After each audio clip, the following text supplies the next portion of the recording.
Well, we've come to the part of worship where you guys get to sit back quietly and listen to me spend a little bit of time focusing on God's Word. And as always, if you have thoughts or suggestions or questions, write them down on here and we'll talk about those after worship. We're going to spend some time looking at how it is we can have a better life. Now I'm going to go to Ecclesiastes, and for those of you who have never been to Ecclesiastes, or if you haven't been there in a while, I know our Bibles are different. On my Bible, that's page 822. That'll get you close. But we're going to learn a little bit about what the Scriptures teach as far as how we can have a better life.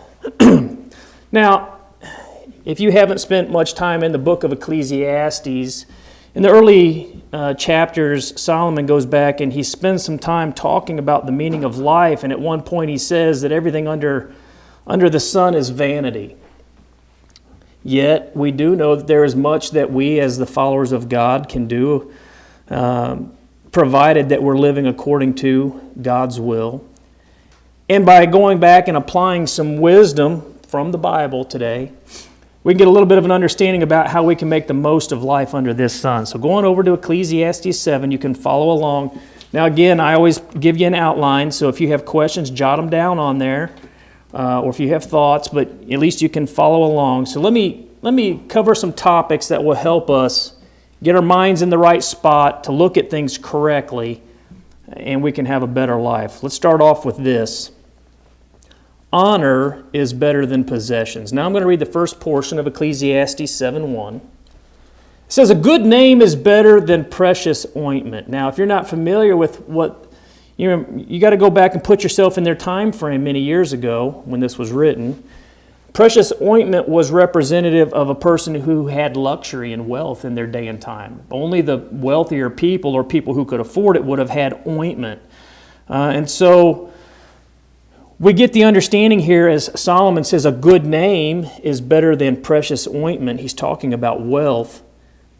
And certainly that's true because most of us realize that when somebody mentions a name to you, whoever that name is, you immediately take that name and you represent in your mind, it represents either a person that's good or bad, or someone you like or someone you dislike. So he's talking about having a good name. Solomon is teaching us about the value of having a good reputation. Many of us can think about people we know who do not have a good reputation. They're known for doing bad things. And likewise, we can think of people who have good reputations. Listen to Proverbs 22:1. A good name is rather to be chosen than great riches, and loving favor rather than silver and gold. Now, the Proverbs writer also says that having a good reputation is rather than wealth. Now, here's the question that I would ask as I'm studying this is, why is a good name better than money? Well, the early chapters of Ecclesiastes talk about the vanity of wealth. And we realize this. We can work our entire lives for money, for wealth, and we leave it to somebody else, and they may spend it foolishly. Listen to Ecclesiastes 2, verses 18 and 19. He says that very much right there in his scriptures as he's writing. He says, Yea, I hated all my labor, which I had taken under the sun. Notice this, because I should leave it unto the man that shall be after me. And who knoweth whether he shall be a wise man or a fool? Yet shall he have rule over all my labor, wherein I have labored, and wherein I have showed myself wise under the sun. This also is vanity. Well, here's what he's saying. I could work my entire life, I could make all this money and leave it to somebody, and they could just squander it away, right? Even though I've wisely used this money in a good way. Again, now, unless God gives us the ability to enjoy it, it's all for nothing anyways. Listen to Ecclesiastes 6, 1 and 2. There is an evil which I have seen under the sun, and it is common among men. A man to whom God hath given riches, wealth, and honor, so that he wanteth nothing for his soul of all that he desireth, yet God giveth him not power to eat thereof. But a stranger eateth it. This is vanity, and is an evil disease. A good reputation finds honor not only before God, but also before men. And it even benefits us after we are dead. Yet, to be honest, it only benefits us if our names are written in heaven. Most of us have known people who maybe were never Christians, but were good people. And that's great. They did make, I'm sure, an impact in this life. But what is that impact worth if you're good in people's eyes in this life and yet die and don't go to heaven? Listen to Luke 10:20.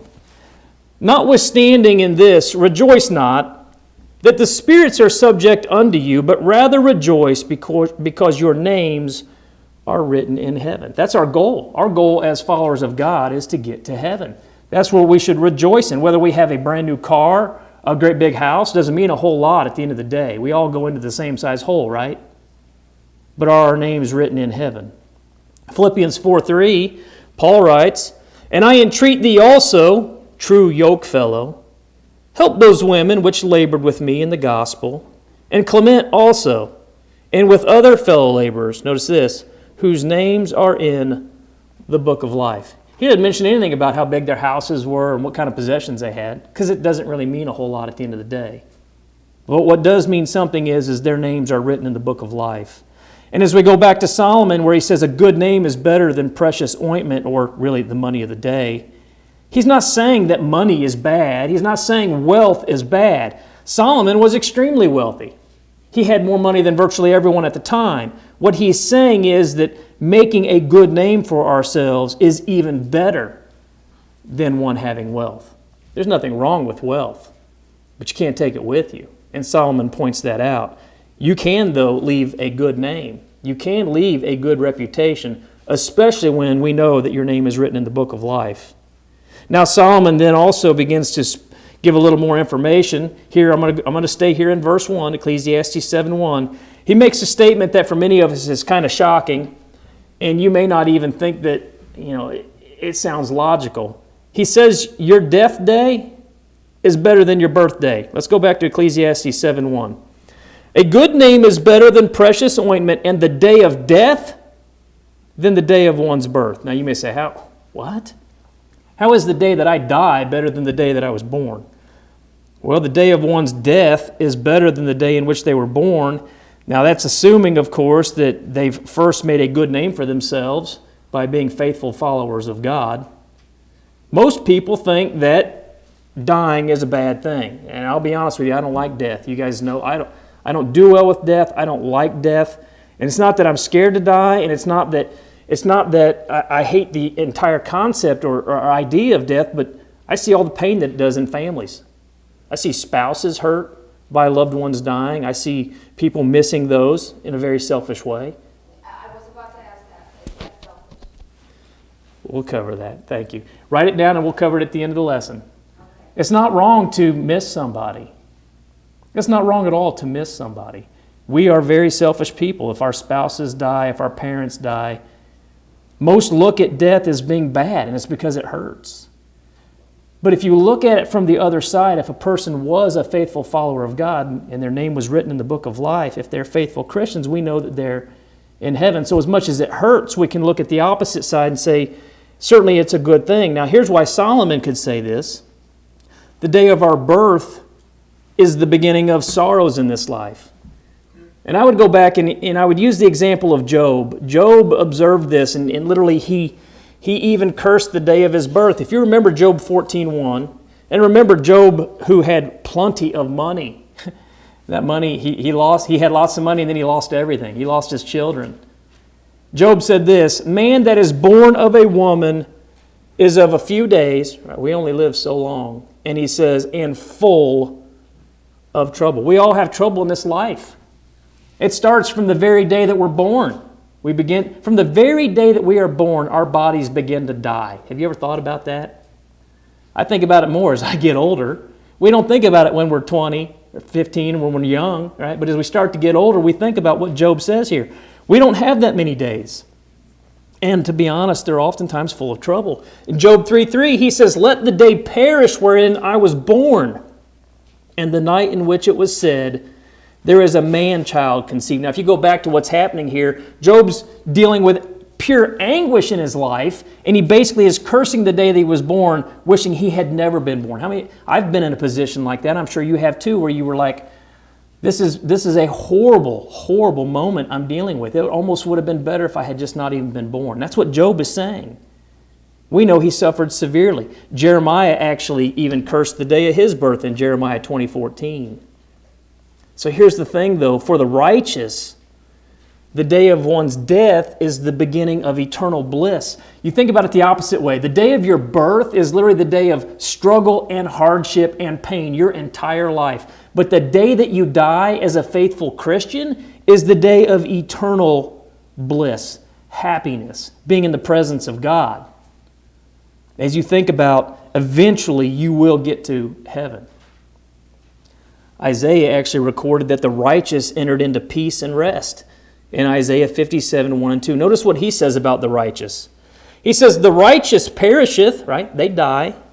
And no man layeth it to heart, and merciful men are taken away. None considering that the righteous is taken away from the evil to come. Let me pause for a minute. Here's what he's saying.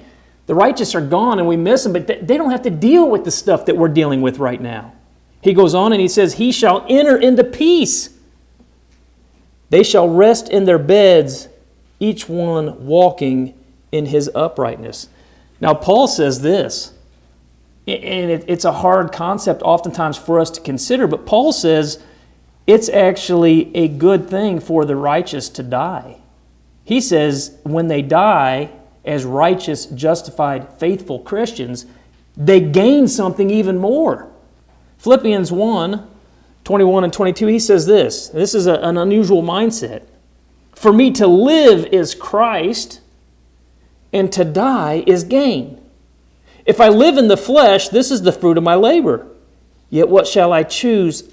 I want not. Let me put it a different way, because Paul words it a little hard.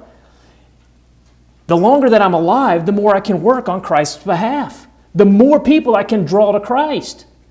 But to die is even better, because eventually I'm going to get to heaven, and I know that, right? So I'm stuck between the two. Do I want to be here and convert more people to Christ and work harder? Or do I want to die and get to be with Christ? It's a hard decision. Knowing that he's got eternal bliss and happiness waiting. And think about this. Everywhere Paul goes, they're beating him and dragging him out of the city and trying to kill him. And Paul's like, but I want to be here to continue to do this, to save people. But I also want to go to heaven. Many might think that's a pretty unusual thought process. Solomon understood what Paul understood. The day of death is actually better than the day of birth. Because those that have died in Christ, they're blessed and they get to rest from all their labors. Listen to Revelation 14:13. And I heard a voice from heaven saying unto me, Write, blessed are the dead which die in the Lord from henceforth. Yea, saith the Spirit, that they may rest from their labors, and their works do follow them. Christianity is a hard life. Majority of the world around us, they don't like what we believe. They don't believe the inspired Scriptures. And if you're going to stand for that, you're going to have a hard life. I assure you that many people are not going to be kind to you because you are living according to the Bible. But the Bible describes this as a time in which when we die, we get to rest from all the labors that we've had in this life. Now, speaking of the day of one's death, as Solomon says, it naturally leads into the next bit of advice that Solomon gives us as we're trying to figure out how can we have a better life here. First, he makes it very clear to us that having a good name is better than money. And he makes it even more clear to us that dying, the day of dying, if we're faithful, is even better than the day in which we were born. And now he begins to give us some more information. So let's follow along. Ecclesiastes starting in verse 7. He says, It is better to go to the house of mourning than to go to the house of feasting. For that is the end of all men, and the living will lay it to his heart. Sorrow is better than laughter, for by the sadness of the countenance the heart is made better. The heart of the wise is in the house of mourning, but the heart of fools is in the house of mirth. It's better to hear the rebuke of the wise than for a man to hear the song of fools. For as crackling of thorns under a pot, so is the laughter of the fool. This is also vanity. Now, I read quite a bit there from Solomon, and you may be saying, well, what exactly is he talking about as he's trying to tell me how I can have a better life? He starts off by saying it's better to go to the house of mourning than it is to actually go to the house of feasting, or the house of partying. Basically what he's saying is a funeral for the faithful is better than a party. And you may say, well, I don't understand the mindset of, what do you mean by that, Solomon? Why would going to a funeral or mourning over somebody be better than going to a party? Well, everybody loves a party. Everybody loves a party, but everybody needs to attend a funeral. And I can remember as a child, my parents would always take me to funerals. I know a lot of people say they didn't go to funerals until they got older in life. I naturally, which is unusual because I do funerals, I struggle with death. I don't like death. I struggle with thinking about the fact that we've lost somebody. But that's exactly why we need to be at a funeral. That's the reason we need to be at a funeral, as hard as they are. Solomon tells us this is the end of all men. All people are going to die. Going to a funeral should remind you your days are limited, just like the person that's laying there. It gives you a chance to look back at that person who's laying there and again ask yourself what we already looked at. Did they have a good reputation? Did they have a good name? Do you think their names are written in the book of life? This ought to be an eye-opener. This is what's going to happen. And literally he tells us that life under the sun's not forever. You're not going to be here forever. Your days are numbered. We are all going to die and then face what follows next. Listen to Hebrews 9:27. And it is appointed unto men once to die, but after this, the judgment. You're going to be judged. Yeah, parties are great. But it's even better to go and mourn at a funeral for someone who has died, because it should open your eyes up as you go back and look at, did this person have a righteous life? Do you think their name's in the book of life? Was this a good person according to what the Bible teaches? And if they weren't, or if they were, what does that say to you? Because you only have so many days left on this earth also. I know I'm planning on going to work at my secular job tomorrow. I'm planning on it. God, let me die tomorrow. I could die tonight. So am I righteous tonight? Funerals really should open our eyes up. Solomon says, all of this thought process, the living will lay it to heart. What he's saying is those who are alive and mourning at a funeral, if they're using their brain, will consider all of these things and think about it this way. I may not be here tomorrow either. Am I ready to die? Am I a faithful follower of God? Because we want to be in heaven. A funeral ought to force us to face all of these things. Solomon states in verse 3 that sorrow is better than laughter. Again, he explains further why it's better to attend a funeral. Laughter has its place. We all love to laugh. I like to make jokes just as much as everybody else. But sorrow is superior oftentimes in making the heart better. Listen to Hebrews 12:11. Now, no chastening for the present seemeth to be joyous. Let me explain that in pause for a minute. Remember when your parents used to beat you as a kid, spank your bottom, because you did something you shouldn't have been doing? The Hebrews writer says, no spanking for the present seems to be enjoyable. Yeah, we get that as kids. It's not. There's a purpose behind it. He says, but grievous, nevertheless, afterward it yieldeth the peaceable fruit of righteousness unto them which are exercised thereby. It's the same thing with the Scriptures and being in alignment with the Bible, right? Nobody wants to be told that they're not doing right, especially little children's. Right? My mom used to spank my bottom when I was bad, and I would throw a fit and act like it didn't do any damage to me. That's what bottoms are for, right? And it wasn't enjoyable at the time, but you know why I don't do a number of the things that I would probably do if I didn't get spanked when I was little? Because I got punished. I was told that's not acceptable. That's what the Hebrews writer is saying. We need to be chastened, and it doesn't seem good at the time, but it is important. So Solomon makes it very, in the same idea as Solomon is saying, you need to think about these things. When people die and you're mourning, it's the same idea as someone who's being chastened, right? They need to think about those things. It brings results. It brings fruit. Now go to the opposite side, really where he's talking about those going to a party. Laughter is not bad, and it does bring a temporary relief from the burdens of life, and sometimes that's really needed. But at a funeral, oftentimes you can go back, and it really ought to encourage us to make positive changes. I'm talking spiritually again now, if we want to go to heaven.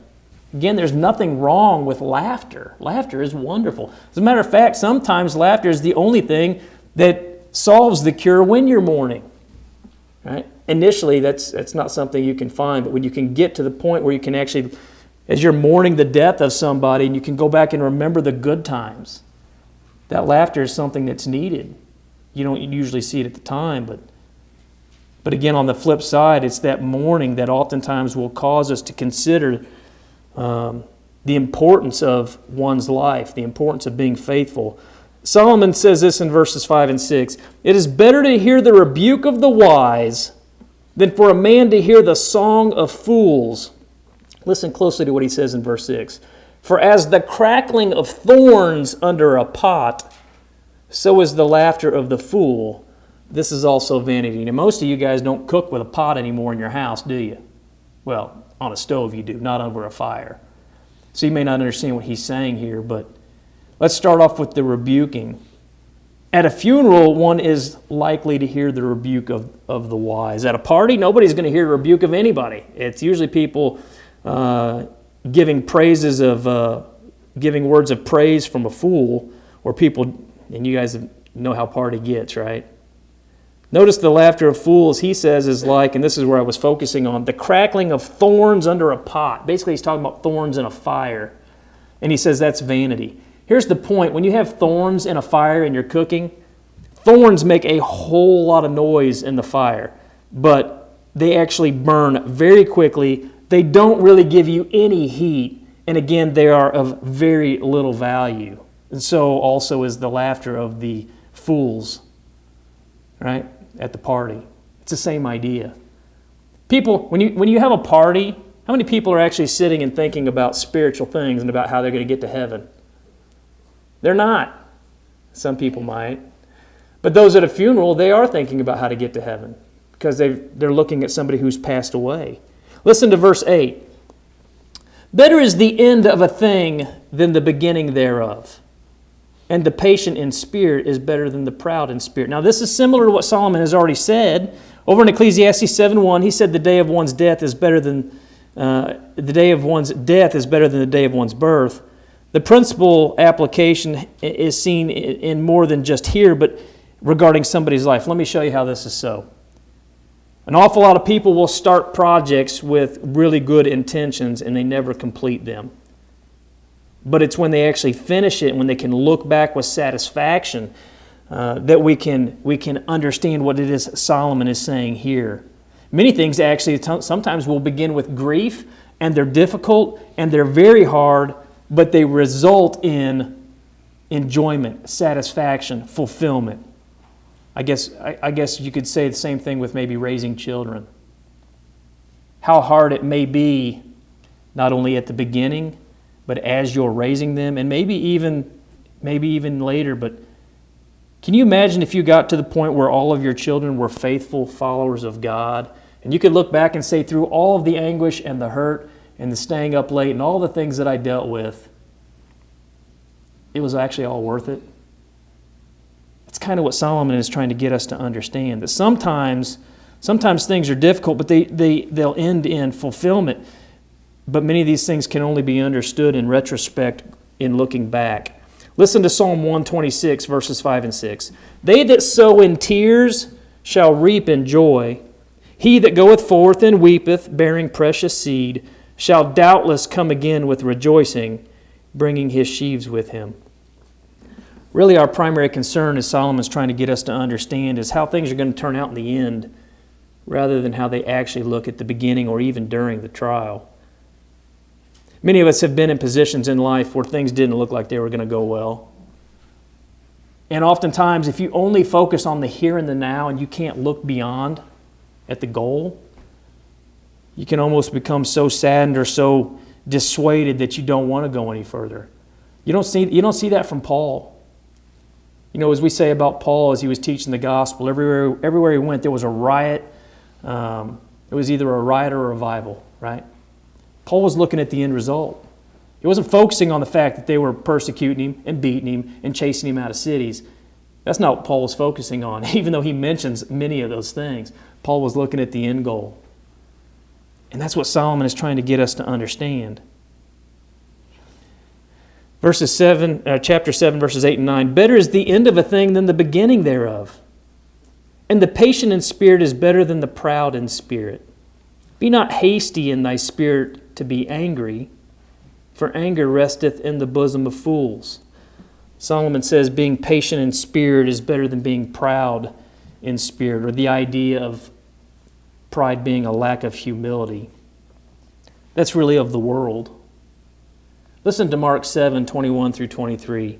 For from within and out of the heart of men proceed evil thoughts, and adulteries, fornications, murders, thefts, covetousness, wickedness, deceit, lasciviousness, and evil eye, blasphemy, pride, foolishness. All these evil things come from within and defile the man. Now, let me pause for a second. We have a number of scriptures also that talk about great things that come from within. But here what he's talking about is all these things of the world, the ways of the world's philosophy, what they think is okay, what they think is good. It's pure evil. But he says it comes from the mind. The mind thinks about these things and they want those things. And that's, if we look around, that's the world around us. Listen to 1 John 2:16. For all that is in the world, the lust of the flesh and the lust of the eyes and the pride of life is not of the Father, but is of the world. You know, I find it sometimes sad. I look around at the things that go around me and I go, how can people think like that or do that? And then I have to remind myself, that's the world. If the entire world was made up of Christians, that stuff wouldn't happen at all, would it? If they were faithful Christians. That's the world. They don't think like we think. Those who indulge in worldly sins, those are God's enemies. You may say, that's a pretty harsh statement. That's what the Bible teaches. They're choosing to be an enemy to God. James 4:4, ye adulterers and adulteresses, know ye not that the friendship of the world is enmity with God? And whosoever therefore will be a friend of the world, he's talking about a friend of the ways of the world, is the enemy of God. We can't think we can live like the world and not live like the Bible and God's going to be pleased with us. He's not. If I choose to live like that, that makes me an enemy of God. It's when I live like this that I know my name is written up in heaven. And Solomon, he focuses in on not being angry. It seems like this world around us is always full of anger. Did you guys see on the Thanksgiving parade where people came out and actually were demonstrating? Luckily, they all got arrested, but they were demonstrating in the street during the parade, right? Full of anger, chanting. I don't remember what they were chanting anyways. It seems like every time I look around, people in this world are getting angry. Even we as Christians get angry sometimes. And Solomon has to come back and warn us and remind us. Patience is a virtue that we should desire and seek and pursue. Listen to 1 Timothy 6:11. This is what Paul tells him. But thou, O man of God, flee these things and follow after righteousness, godliness, faith, love, patience, meekness. What would Paul say if he was writing it to us today? Those of you there at the Portage Church of Christ, flee these things and follow after righteousness and godliness, faith, love, patience, meekness. He would tell us to have the right mindset. Titus 2:2, that the aged men be sober, grave, temperate, sound in faith, in charity, or in love, in patience. But I'll tell you, that applies to everybody, not just the aged men. We want that even for all of us, even those that are younger. So go back to Solomon's words here. Why then is patience better than pride? Pride leads to contention, destruction, fights, anger. Pride leads to things where maybe, for example, spouses who are mad at one another, but neither one's willing to say sorry. I know that's never happened here, right? Where you don't talk to one another because I'll show them I'm mad. Or pride leads to all types of problems. Proverbs 13:10, only by pride cometh contention, but with the well-advised is wisdom. You know, instead of getting angry, wouldn't it be wise if we could just come tell somebody, I'm sorry I did that to you? I don't want there to be a problem between us, and I'm really sorry. And that's what wisdom would tell us to do. Pride's the opposite, right? They hurt me, so I'm going to hurt them more. They made me feel bad, so I'm going to treat them a certain way. Proverbs 16:18, pride goeth before destruction, and a haughty spirit before fall. Yeah, pride's horrible. It leads to all kinds of issues. It leads to anger, and that resides in the heart of the foolish. That's what he says in Ecclesiastes 7:9. Be not hasty in thy spirit to be angry, for anger resteth in the bosom of fools. I was thinking about somebody I know recently that has been greatly hurt within the church, even. And they're full of anger. And I'd say most of us have probably been at that spot at some point. Oftentimes, pride is even involved when we've been hurt where we can't forgive somebody else to relieve the pain, or we can't go back and look at other portions of God's Word to rely on His Word telling us how we can deal with these issues. Pride leads us to want to do things our own way, to think that we can figure it all out. Now, patience, on the other hand, is indicative of wisdom. It's necessary for salvation. Listen to Proverbs 14:29. He that is slow to wrath, to get angry, is of great understanding, but he that is hasty of spirit exalteth folly. He's being ignorant is what he's saying. In Romans 2:7, Paul says, to them who by patient continuance in well-doing seek for glory and honor, notice this, and immortality, eternal life. Patience is necessary. We need patience more than we could ever know. And even the Hebrews writer says in Hebrews 10:36, for ye have the need of patience, that after ye have done the will of God, ye might receive the promise. Patience is extremely important, and it's certainly better than pride. Solomon in verse 10 goes on and states, say not thou, what is the cause that the former days were better than these? Here's what he's saying. Why was it so great back in the old days? For thou dost not inquire wisely concerning this. Solomon says that's not a very wise question. And you may say, what's he talking about here? Solomon points out, don't go back and just focus on the wiser day or the older days, the former days. Things seem to be so much better. Now, I've been guilty of this before. You know, it's interesting. People oftentimes will reminisce about the good old days, and then they'll complain about how things were so much better than they are now. And as I've thought about this, you know what history shows us? Pretty much every nation before us was just as bad, if not worse, than we are currently.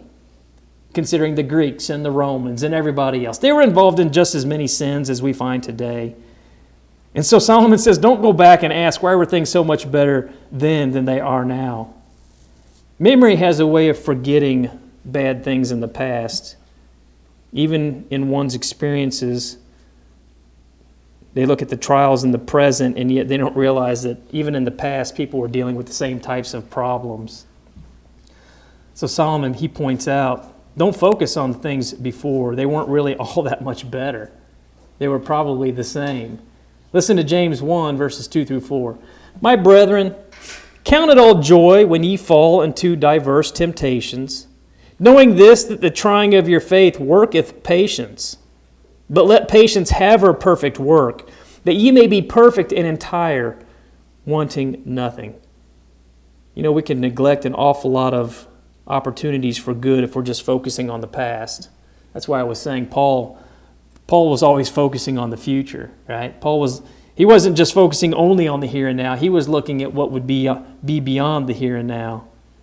Now, in speaking of wisdom itself, Solomon tells us this in Ecclesiastes 7, 11 and 12. Wisdom is good with an inheritance, and by it there is profit to them that see the sun. For wisdom is a defense, and money is a defense. But the excellency of knowledge is that wisdom giveth life to them that have it. So money does have its advantages. Again, Solomon wasn't saying that money is evil. If you think about it this way, any amount of money that you have actually makes life easier. For somebody who has virtually no money, $5 makes life easier. And if you look at the person who's mega wealthy, their life's extremely easier. They're not focusing on the here and now and what they need to do just to get something to eat. Part of this is, as being pointed out in Ecclesiastes, money can serve as a defense in life.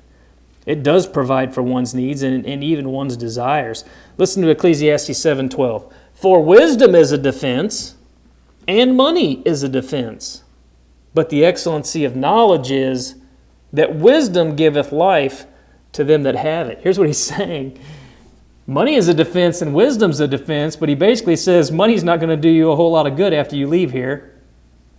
Wisdom will. Wisdom can give life to them that have it. In Proverbs 10:15, we learn, the rich man's wealth is his strong city. The destruction of the poor is their poverty. Money can attract many so-called friends. They're not really true friends in this life. Proverbs 14:20 says, the poor is hated, even of his own neighbor, but the rich hath many friends. You guys ever notice that people supposedly when they win a lottery or they come into a large amount of money and they say, all of a sudden all these people start looking them up and they've got all these friends they never knew they had. Yeah, well, the scriptures teach us they're not really your friends. Now let's go back and money, it's beneficial is what Solomon is saying, but he's saying only in this life and only as a type of defense. Wisdom is a greater defense. And you say, well, how exactly then is wisdom better than wealth? Riches don't profit in the day of wrath or the day of our death. Listen to Proverbs 11:4. Riches profit not in the day of wrath, but righteousness delivereth from death. It's all going to come down to whether or not you are faithful as opposed to how much money you had. Money doesn't mean a whole lot when you die. The presence of wealth often makes things worse. You guys ever notice sometimes people who have all kinds of money also have all kinds of problems? Marriage problems, family problems, friend problems. They seem to have an awful lot of troubles in life because they have money. How many famous rich people do you know of that are Christians or actually truly happy? How many marriages and business partners actually fight over money and material things? It happens quite often. Wisdom gives life to those who have it. Money doesn't help a whole lot. Ecclesiastes 7:12, for wisdom is a defense and money is a defense, but the excellency of knowledge is wisdom giveth life to them that have it. I think most of us understand there's a big benefit in having wisdom, especially when we're talking about the Word of God here, as opposed to money. Money doesn't do a whole lot. Now Solomon I start to draw this to a close, he wants us to have a better life, and he says in Ecclesiastes 7:13 and 14, consider the work of God, for who can make that straight which he hath made crooked? In the day of prosperity be joyful, but in the day of adversity consider God also hath set the one over against the other, to the end that man should find nothing after him. You know, there's an awful lot of things in life that we cannot change. God has a purpose, certainly, which we cannot change. But one of the things we learn here, he says, who can make the straight which he hath made crooked? I can't do that, and neither can you. That's not within our power. But he does say this, which is within our power, in verse 14. In the day of prosperity be joyful. There's going to be good times, and when those happen, be happy. He goes on, but in the day of adversity consider God also hath set the one over against the other, to the end that man should find nothing after him. The point is you're going to have good days and you're going to have bad days. And if you understand that as a follower of God, you'll be able to be joyful during the good times, and you'll be able to be confident and patient as you look towards getting through the bad times. That's what Solomon is trying to get us to understand. It doesn't help to get angry about things you cannot change. And for many of those things, all you can do is simply wait as you get through those trials. Now, in other times, there are things you can do to help get through those trials. But lastly, as I draw this to a close, Ecclesiastes, Solomon says, there is a time really for everything. a time to weep. This is Ecclesiastes 3:4. A time to weep and a time to laugh, a time to mourn and a time to dance. And he goes on. But as we look at the words of Solomon and we're trying to figure out how to have a better life, one of the things he's telling us is you're going to have highs and lows. And there are going to be good times and there are going to be bad times. And here's the question, whether we're going through the good times or the bad times, are we as followers of God, or if you're watching this and you're not a follower of God, are you willing to go back and look through the inspired Word of God? Look at His counsel. Benefit from it. If you're not a Christian, will you understand the gospel and obey it? And if you are a Christian and you've been a Christian and you're struggling, maybe you're struggling with sin, would you go back and look at what His Word has to say about that again so you can benefit it? All I want is for us, whether we are either unfaithful Christians or whether you're not Christians, to understand that there is the ability to be a faithful follower of God. You can obey the gospel, and if you're not faithful right now, you can come back and become faithful. For the rest of us, maybe we're not dealing with hardships. But what Solomon tells us, if we take it to thought, can help us to go through this life in a much more confident and understanding, being able to be much more, I guess, at peace with the things going on around us. So as I draw this to a close, that would be my concern. Are you a Christian? If you're not a Christian, you need to obey the gospel. If you are here and you're a Christian, if you're struggling in some way, that's something you need to go back and you need to consider what it is, why it is that you're struggling, and who it is that might be able to help you. If you're here and you're not a Christian, let me just say very quickly, it's not hard to become a Christian. The Bible teaches in all the conversion accounts pretty much the same thing. They heard who Jesus was because somebody was preaching to them. They believed that He was the Messiah. They had faith, Hebrews 11:6, John 8:24. They understood that Jesus died and He built His church.